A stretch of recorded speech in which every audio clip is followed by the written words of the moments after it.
Duterte ay tawag doon, hinuli o inimbita ng ICC, no? Imagine nyo guys, imagine nyo ICC, pero Pilipino mismo ang nanghuli sa kanya, which is, bakit ganito naman? Grabe naman, ang tirada naman ito mga pulis na to, nagwisto lang kayong mga makapili sa ating mga kapwa Pilipino. Wag naman sanang ganyan, sobra, no?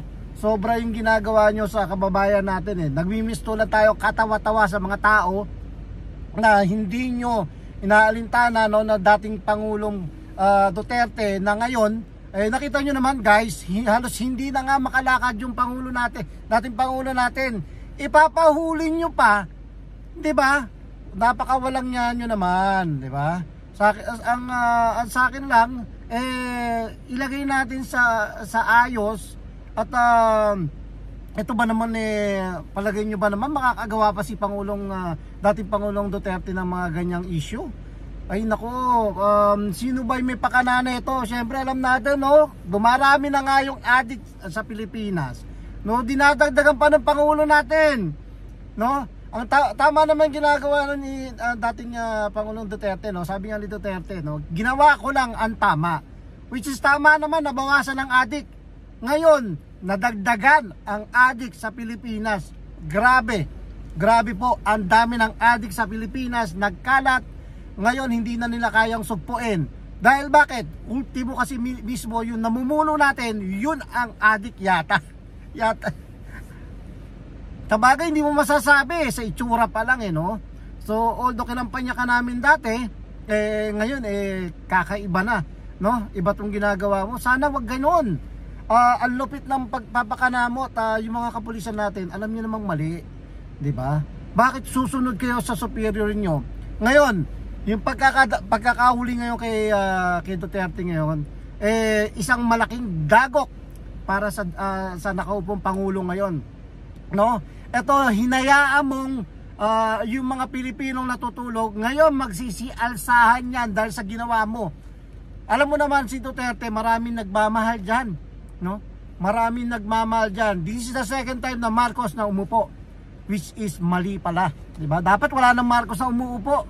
Kasi para sa akin, dati kinakampanya ko kayo pero ngayon siguro hindi nararapat Wala ka nagagawang tama sa Pilipinas. Wala ka nagagawang tama, wala ka nagagawang proyekto. Dapat sa'yo umalis na diyan sa Malacanang, no? Isa kang dagok, no? Isa kang pagkakamali ng mga Pilipino na nanalo ka dito sa eleksyon na yan, no? Sa akin lang, maling-mali yung ginawa, maling-mali yung ginawa ng kapulisan natin na hinuli yung dating Presidente Duterte, no? Mali yan, nakita mo, hindi ka ba naawa naman dyan? Ako po, no? Grabe, grabe ang halos nakatukod na nga, nakahawak pa yung mga bodyguard niya sa likod, hindi na nga makalakad, iika-ika na nga, gagawa nung pa ng ganyan. Grabe kayo guys, no?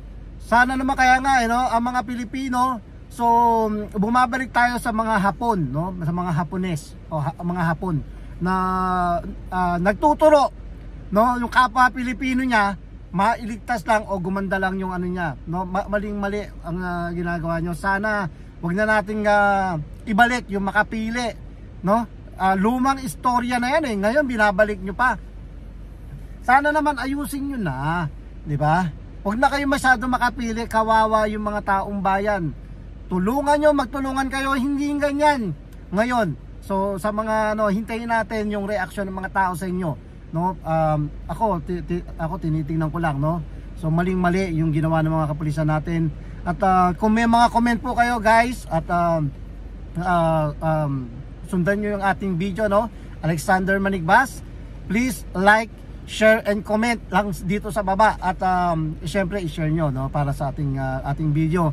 At titirahin natin yung mga pulis na yan na mga walang kwenta, nagpapasasa lang sa ating kaban ng bayan. So ito po uli si Kuya Alex nagsasabing thank you and goodbye guys.